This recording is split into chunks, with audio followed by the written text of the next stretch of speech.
Ce lundi 16 juin 2025, Yann Barthès animait un nouvel épisode de Quotidien. Après avoir analysé le conflit qui fait rage entre Israël et l'Iran, le journaliste a donné la parole à Jean-Michel Apathy, qui a alors lancé son éditorial sur un sujet bien précis, l'interview de Bruno Retailleau sortie la veille dans le journal du dimanche. Et d'emblée le journaliste y va fort. Alors voilà, si est-il l'interview la plus stupide de ce début de siècle. Une accroche qui fait réagir Yann Barthès dans un rire jaune. De ce début de siècle, lui demande-t-il, et Jean-Michel Apathy déroule ses arguments. Alors, en finir avec les barbares. Bon, mais les barbares, regardez en page intérieure le titre de cette interview, si estime mai 68 à fabriquer des barbares, on est les deux pieds dans la bêtise la plus absolue, et Bruno Retailleau a cette phrase, notamment, nous payons la facture. Nous payons la facture de mai 1968. Alors, qu'où est ce que si esti, mai 68 ? Pendant toutes les années 60, parce que mai 68 si esti un petit moment. Toutes les années 60, toutes les sociétés occidentales, la musique change, le cinéma change, les gens, les jeunes, mais les gens ont envie d'un peu plus de liberté.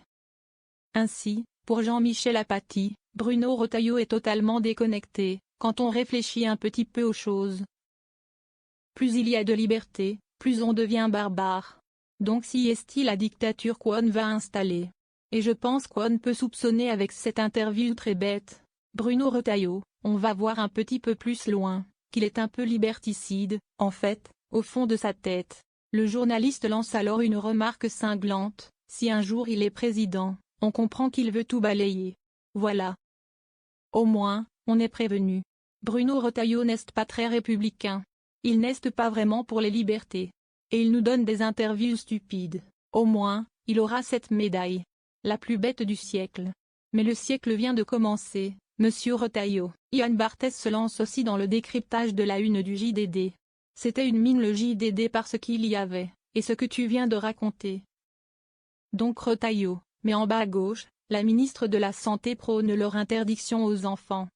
Si est-il à dire que Catherine Vautrin veut interdire les écrans aux moins de 3 ans. Sinon ils vont en tôle.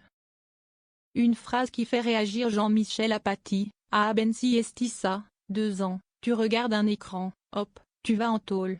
Yann Barthès conclut. 15 jours de tôle, pas trop, mais quand même.